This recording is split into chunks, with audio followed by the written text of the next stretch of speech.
Hello, everyone, and welcome to today's episode. We're going to be talking about NFL free agency.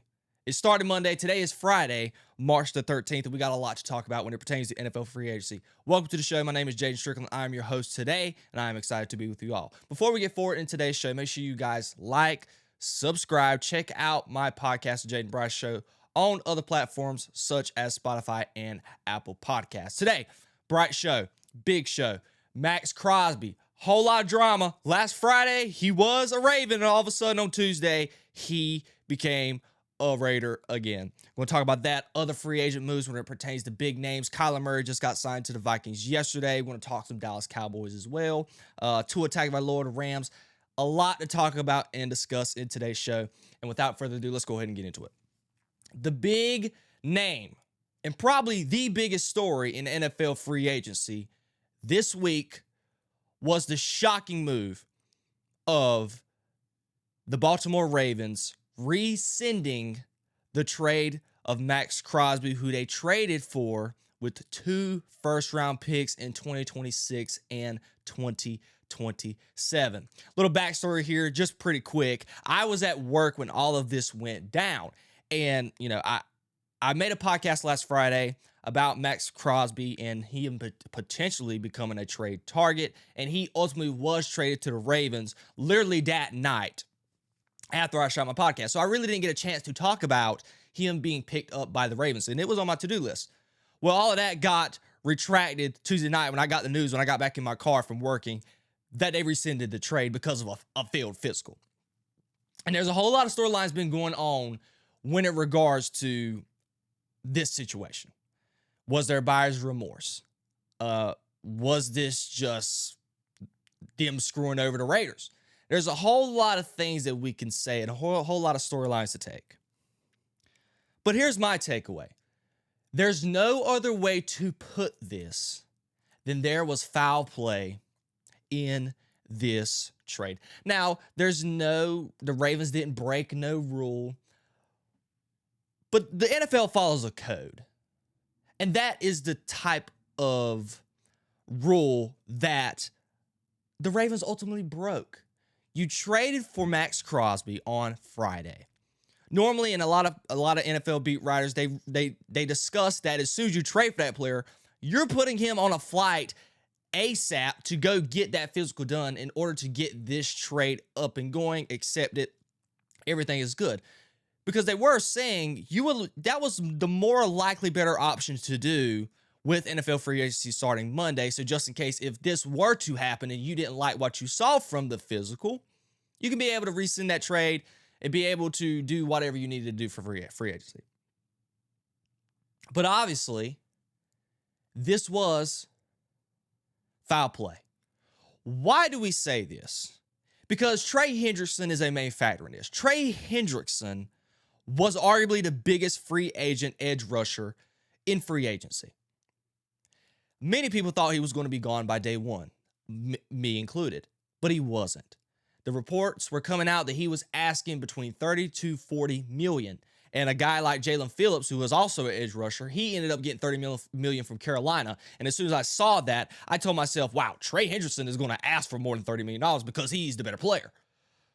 But because of his injuries to himself with the core and everything else, and his age, 31-year-old edge rusher, the odds of you getting that type of contract in comparison to Jalen Phillips, who is 25, 26, the odds is not likely. So that ended up being the case. And Trey Hendrickson, his value and people wanting to acquire him, he didn't end up being acquired till Wednesday. So the Ravens saw this and they asked themselves, would we rather have Maxx Crosby, who is 30 years old, has a knee injury that by these medical scans stated that could get worse in the long term in like 2 to 3 years? Do we risk giving up those 2 first-round picks? And granted, there was also this report that came out that the Ravens historically have never traded first-round picks for players. In the 30 years that they've been a franchise, never did it before. This is the first time they've done it. So Eric DeCosta and everyone involved, they asked themselves that question. Do we want to give up these first-round picks? or sign Trey Hendrickson for $28 million at a lower price and still get to keep our 2 first-round picks. But here's where the thing gets thin, folks, and this is what people are not understanding here. The move for Maxx Crosby was a win-now move. You're not trading for Maxx Crosby because you think in 3 years you're going to be able to compete for a Super Bowl. No, you trade 2 first-round picks for Maxx Crosby because you believe as a franchise that you are going to be able to compete for a Super Bowl in the next 2 years. You have Lamar Jackson at quarterback. You are going to extend him to a new contract. You lose your all-pro, Pro Bowl center in free agency to Tyler Linderbaum, which we're going to talk about him later here in a second. But you still got all these key pieces, and you have Lamar Jackson, should be a 3-time MVP winner. And as long as you have him at quarterback, you were missing the pieces on defense. You already have Kyle Hamilton, Roquan Smith. You got some key pieces. Nate Wiggins, the cornerback. And you add Maxx Crosby to a pass rush that you really lacked last season. You thought that was your missing piece. That is why you make that trade. But what if Trey Hendrickson's price didn't get that low? Would Baltimore have still rescinded the Maxx Crosby trade? I don't think they did. I don't think they would have. If Trey Hendrickson's asking price was north of 30, 32 million, 33, 30, 34, they're not signing Trey Hendrickson. And I got to give credit where credit is due. The PR people involved in Baltimore, when they were trying to feed this report out to the media saying that the Ravens were trying to get Maxx Crosby and Trey Hendrickson. We all knew that was bull jive, but I got to give credit where credit is due. They at least tried to save themselves to some extent. But in no way, form, or capacity can we believe that they were going to spend $30 million on Maxx Crosby. That was his cap hit coming up, granted. There was a guy at Sports Track. He came out and said they could have deferred that and made his cap hit $7 million this upcoming season, whoever would have traded for him. And I imagine the Ravens could have done that. And also paid $30 million for Trey Hendrickson. There's no way that was happening. Granted, they did just do something to Lamar's contract as of yesterday to where they created like $40 million in cap space. But that's another argument for another day. But if you're the Raiders, did the Raiders get screwed? I think they absolutely did, because they had $187 million in free agency spending money, and they spent it big. They went out and got Tyler Linderbaum. They paid him a fortune. He is now the highest paid offensive line interior player in the history of the NFL. Creed Humphrey was at like $18 million, and I think Tyler Linderbaum is roughly what 26, 27, $25 million. So that was a $6 to $8 million price jump per year at his position. You got Nakobe Dean, Jaquez Walker. You got all these Quay Walker, You got all these players, Jalen Naylor, etc. But you made these moves with the idea that you thinking that Maxx Crosby was not going to be part of your roster. And you made these moves thinking that you're in this upcoming draft, you're going to draft Fernando Mendoza with the first-round pick, and you're going to have the number 14 pick. So you could get another defensive player in this upcoming draft. But that ended up not being the case. Now you got Maxx Crosby. The news has already came out this week that they are going to keep the players, and they've already signed their contracts as of yesterday, so they abide by those contracts. I just don't know how they're going to manage the cap. Spytek, Brady, don't know how they're going to do it. They're in a tough spot. They just got absolutely screwed because they made this plan and outlined their free agent signings, and I'm pretty sure the upcoming NFL draft with the idea of Maxx Crosby not being there. And then you ask yourself the question, do you feel that you should still trade Maxx Crosby or keep him? If I'm the Raiders, I am still entertaining the idea of trading Maxx Crosby. But yesterday's price is not today's price. If this knee issue is as drastic as the Ravens thought it was, I do not see a scenario where anyone is going to trade 2 first-round picks for Maxx Crosby. The risk is way more than the reward. I think they could still get 1 first-round pick and then 1 later-round pick, maybe a second. One team will be able to offer a first and second like Dallas was, or maybe like a first and a third. But the idea of getting 2 first-round picks for Maxx Crosby, I believe, is very much out of the door. So if you ask yourself, if you can't get that price, which if I'm the Raiders, I do not trade Maxx Crosby in no circumstances unless I do get 2 first-round picks. So it might be, in the best case scenario, that the Raiders keep him on their roster. He's a phenomenal player. He's a perennial questionable. Many people think he can be or is on the verge of being a future Hall of Famer. He's an all-pro Pro Bowler. He's a fantastic player. He's one of the most complete edges in the NFL. But man, if you're Maxx Crosby, this is rough. Just from the idea you were loyal to this fan base and the Raiders, you made no sort of noise saying that you wanted out. Only the noise was only coming from the media, from within, or the outside sources. This never came out of your mouth in any sort of interviews or anything.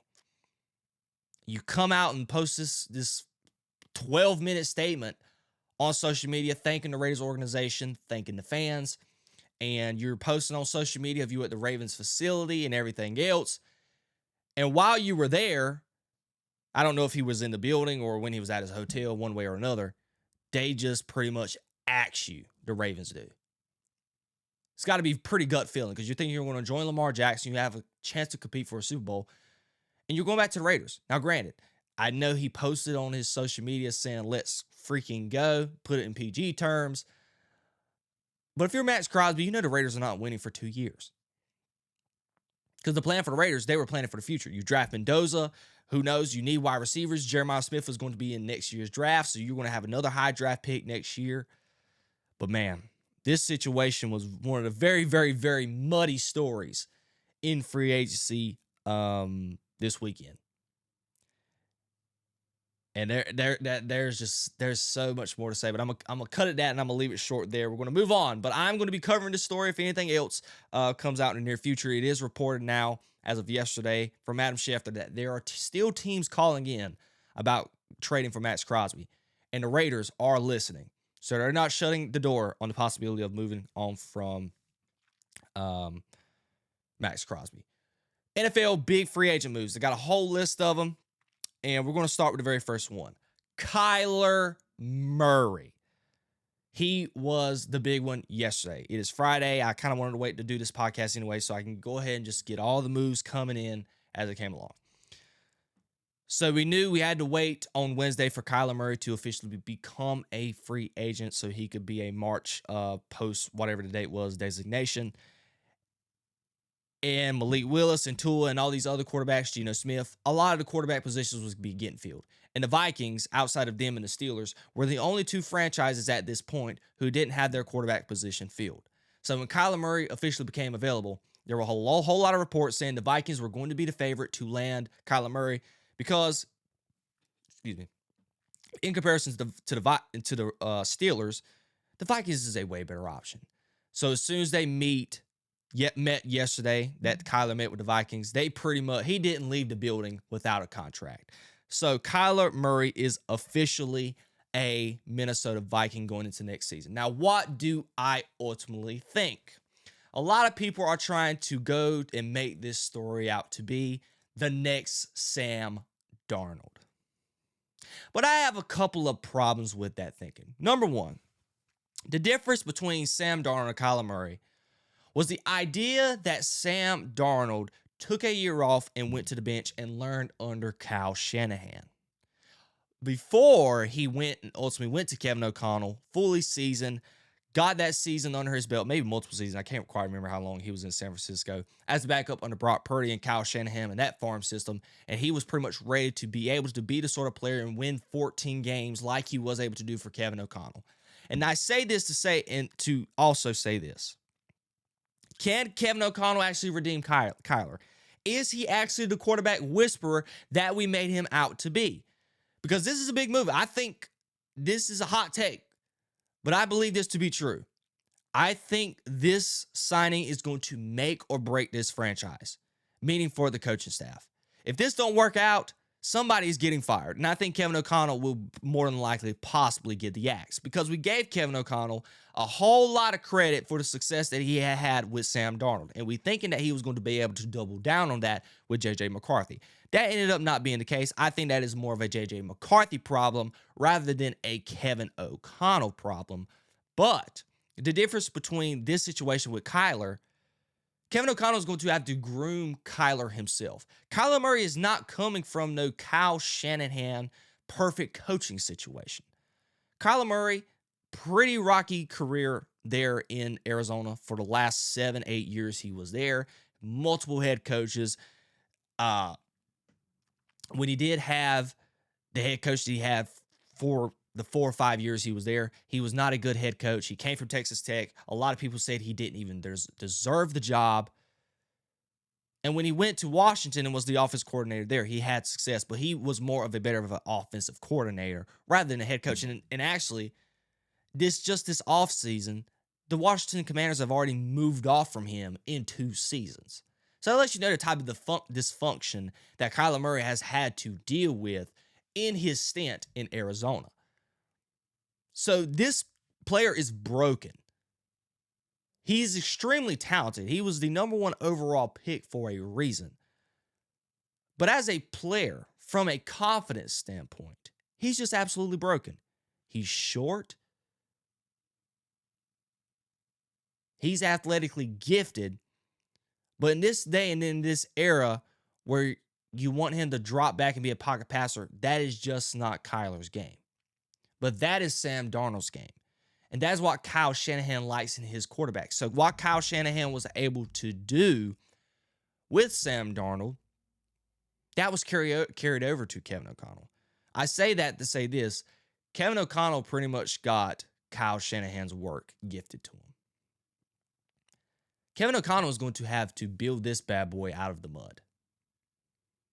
He's going to have to. Because if you're Kyler Murray, should he have pulled a Sam Darnold? You were a free agent. You had the opportunity to really sit here and say, hey, should I go to Kansas City? Should I be a backup to Patrick Mahomes? Heck, I might be able to even play the first couple games and give Patrick Mahomes a couple weeks to come off of that torn ACL. I get to learn under Andy Reid, Eric Bieniemy. That is a great situation. Obviously, San Francisco's not available because they already got Mac Jones on the roster. But I could have went to somewhere in Denver. Sean Payton, learning under Sean Payton. There are a whole lot of teams to where Kyler could have went to have this Sam Darnold scenario. But with the ego of Kyler Murray, and this is another reason why I find it hard to believe that he is going to be able to double down on this Sam Darnold story. Sam Darnold is a phenomenal person. He's a phenomenal football character. Everyone that you talk to in the league has the utmost respect for Sam Darnold. And that's why everyone was so happy to see him have the success that he has been able to have these past couple of years. And ultimately this year, winning the freaking Super Bowl. And playing well in getting them there at that. That is not Kyler Murray. Kyler Murray is not a good football character. His name, when you say it to around people, executives in the league, owners, GMs, even scouts, say Kyler Murray, and they kind of went, it's like, when asking about his football character. Don't even get me started about him having to sign a contract with a clause that he has to actually watch film instead of play Call of Duty a certain amount of hours during the week. It was embarrassing. That is who we're talking about.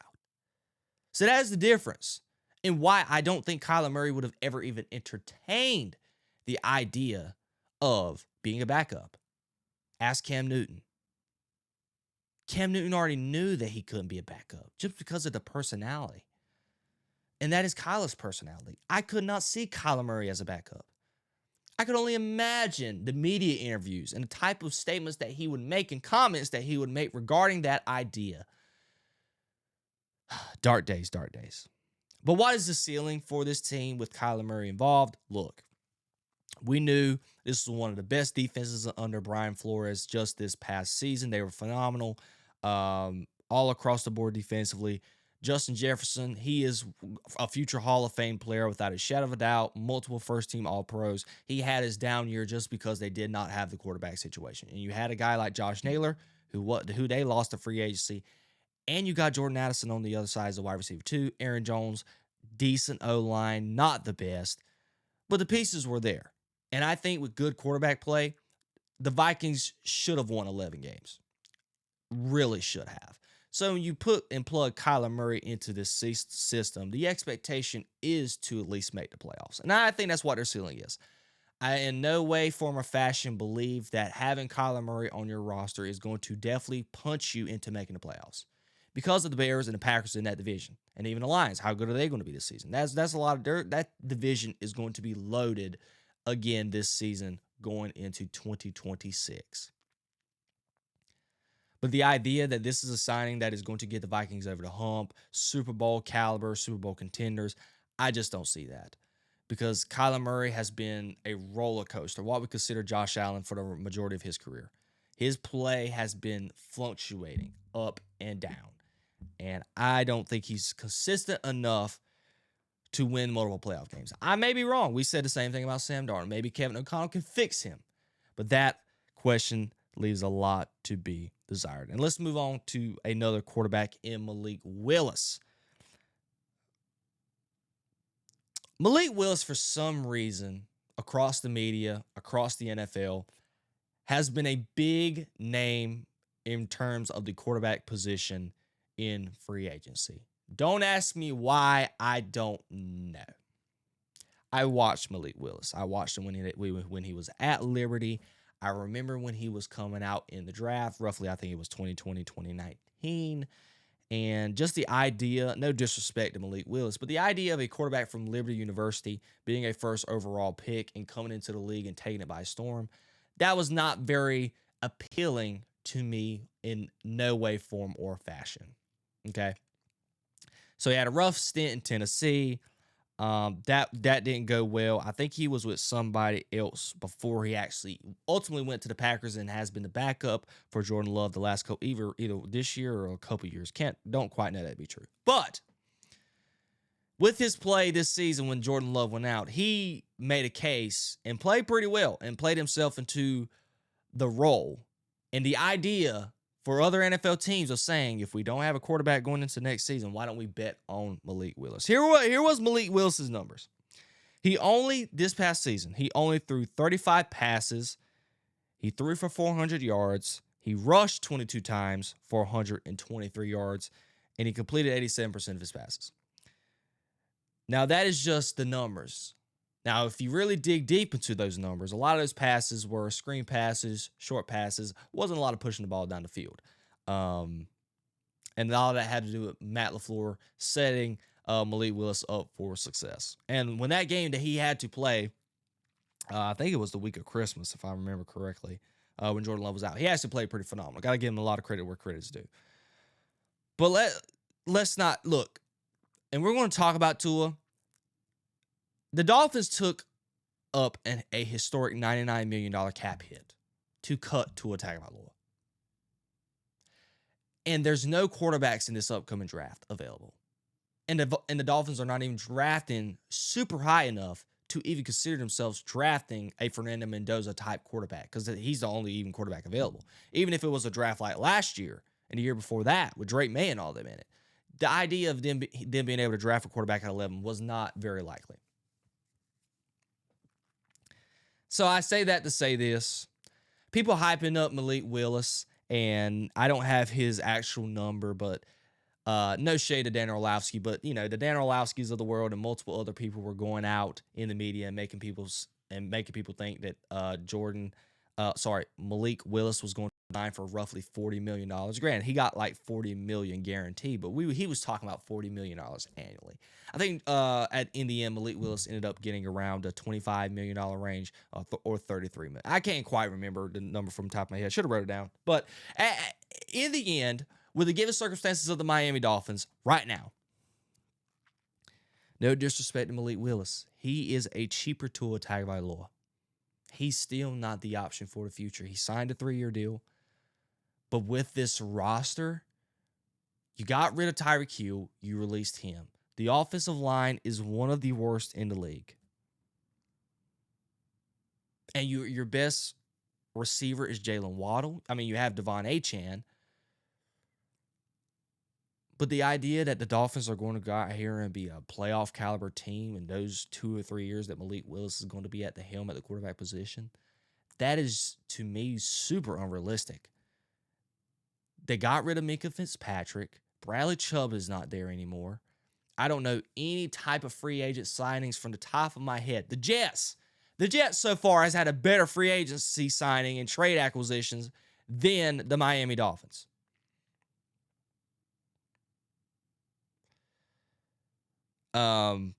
So yeah, it is just absolutely rough. Sorry, I had a little something going on here with my recording. But back on track. So yeah, the idea that Malike Willis is going to make the Dolphins a playoff contender, it's just not true. I see this as having a cheap quarterback option. Hey, why not? You pay him this money, just see if he can go out there and be the next Sam Darnold. Who knows? And be able to possibly build around him and see how he could do year one. And if he goes out there and beats Jameis Winston style, stinks it up, 30 for 30, hey, you know that he's not the one. But if he goes out and plays like Sam Darnold and wins you 11 games and gets you to the playoffs, he might be a viable option for years to come. But who knows? I'm just not infatuated with this move like everyone else has made it out to be. And I just think he's just a cheaper Tua Tagovailoa. He's not great. He's good enough to win you games, but ultimately is not going to get you the desire of hoisting a Lombardi at any point. Tua Tagovailoa. Now that we talked about Malik, let's move to Tua, okay? When the report came out originally that the Atlanta Falcons were heavily interested in Tua Tagovailoa, I even tweeted it. I thought about it. I even asked myself multiple times. And the only thing I could come up with and ultimately say was, why?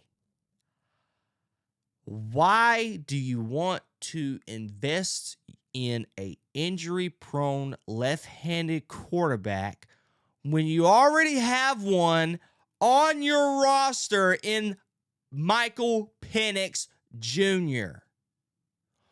Why?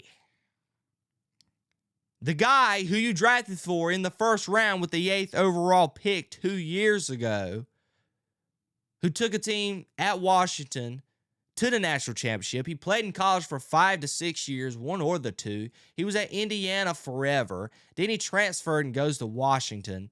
Has all sort of ACL injuries. You knew he was injury prone going into the league. And now, in 2 years in the NFL, he has partially torn his ACL and is going to be out for probably the first half of the season next year, or this coming up season. You're getting rid of Kirk Cousins. You already announced that. And then, I know it's just like the Dolphins. You don't have any options at in the draft for quarterback. So your contingency plan for that is to sign Tua Tagovailoa, who is the same exact player as Michael Penix, a left-handed, injury-prone quarterback. And heck, here makes it even worse. He's the shorter version. Here's a stat that I pulled up.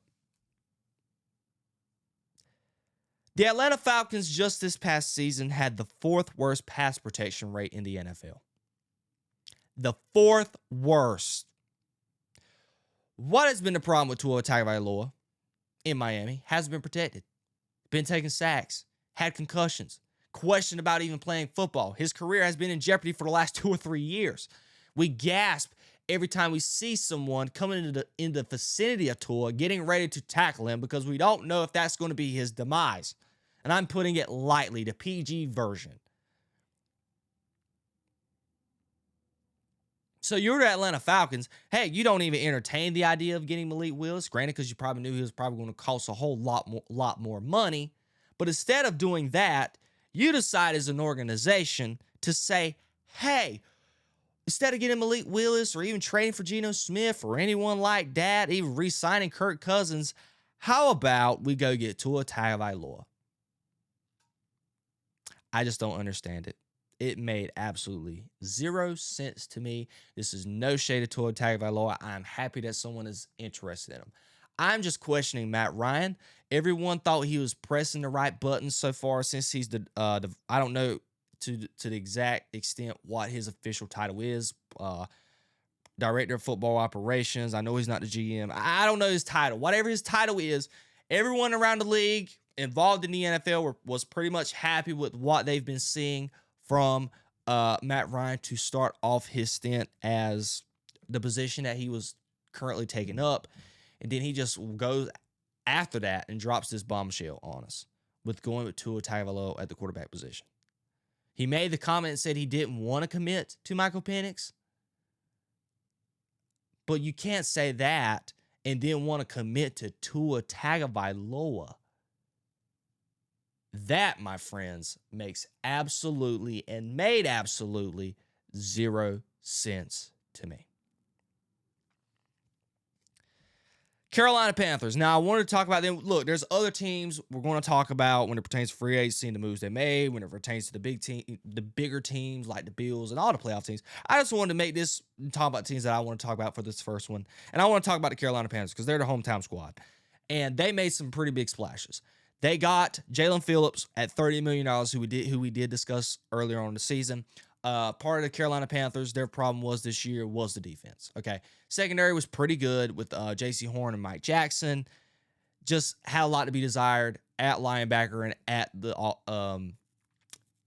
defensive line position. Okay, you got the rookie, the Scorton guy. I can't remember his name. He wore number 11. You drafted him in the second round. He was pretty good. But outside of him, you could not get a consistent pass rush. So what do you go out and do? You go and break the budget. You get a guy like Jaelan Phillips who, granted, he is not your tier A type pass rusher in the NFL, but he's a good low B tier type of edge rusher. You pair him up with that other rookie. He's going to be more seasoned going into his second year. And on top of that, your linebacker position was pretty skeptical. And then you go out and get a first-team All-Pro linebacker in Devin Lloyd. And you got him at a pretty cheap price. I think they got him at $17, $18 million when his camp was originally wanting north of up to $25 million.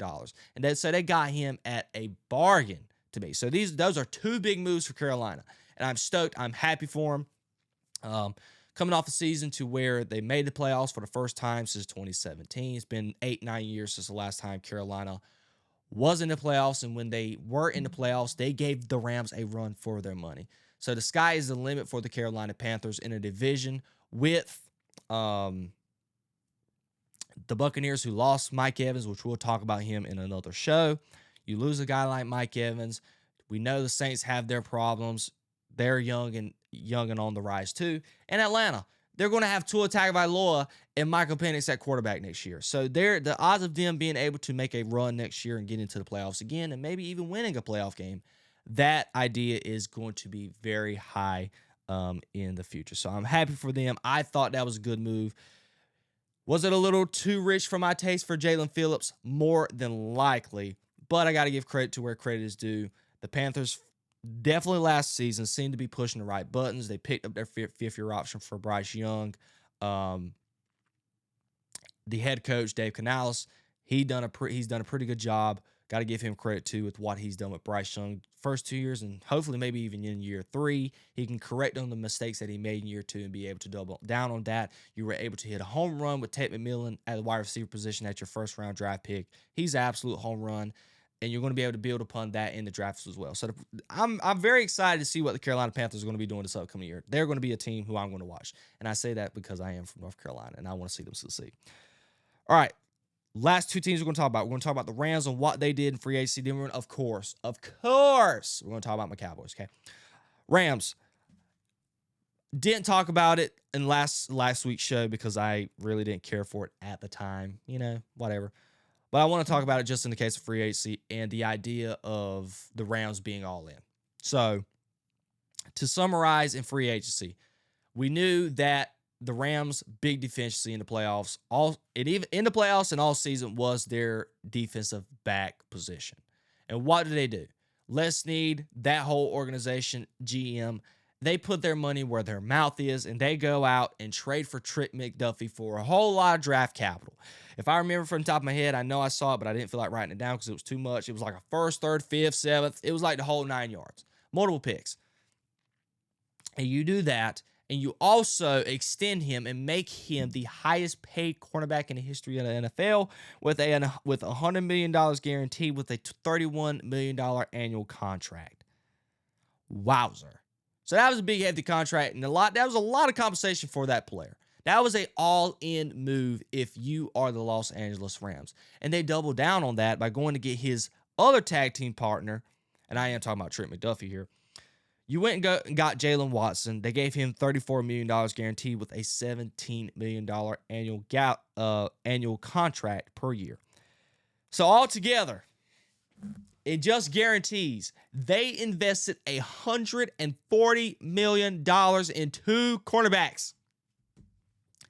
And I respect it. Got to give a whole lot of credit where credit's due.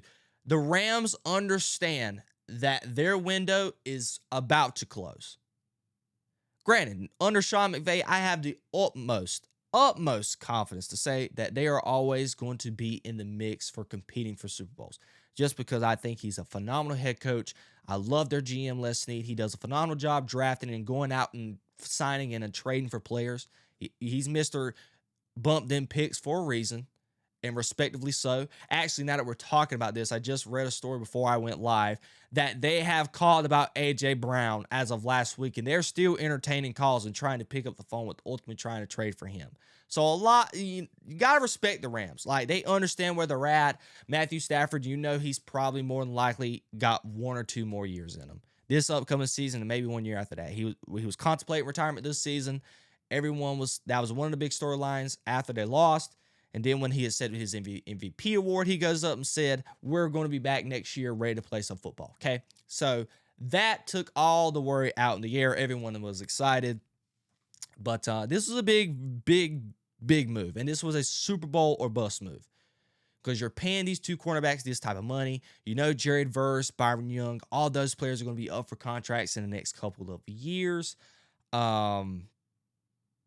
Matthew Stafford, he is not going to be there 2 years. You know that. Devontae Adams, he's old. You're going to have to sign Puka Nacua probably this offseason. He's eligible for a contract extension. He's going to want some top dollar. He is going to want probably north of the $37 to $42 million range because JSN is going to get signed too. So the Rams have a lot of money that they're going to have to invest in these players, and they understand that the time is now. They felt like they were just a couple players short. They were a couple plays short just this season. And even Vegas thinks as of right now, they are the favorites to win Super Bowl 61. So I got to respect it. They acknowledge their problem.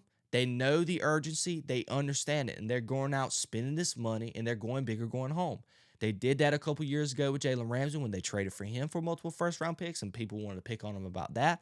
But what did that end up bringing? It brought them a Super Bowl. They said Mr. Bump them picks. They ended up, people thought that they were going to be out of it for years to come. What did they do? They get first-round picks by trading away players, and they hit on players like Byron Young and Jared Verse, build up their roster again. You draft players like Puka Nacua. You were able to move off of Cooper Kupp, who was a Super Bowl MVP. And now you're the Super Bowl favorites again in a span of 6 years. Got to give credit where credit is due. They are a good organization. That's why not even good. They're a great organization. That's the reason why I trust Sean McVay and the Rams for years to come. And that's why when I first saw the compensation that they gave up for Trent McDuffie, I thought it was a little rich for my taste. But if it was to get that caliber player, and they know that the time is now, I got to give respect to where respect is due. And we're going to end it off by this. My Dallas Cowboys, okay?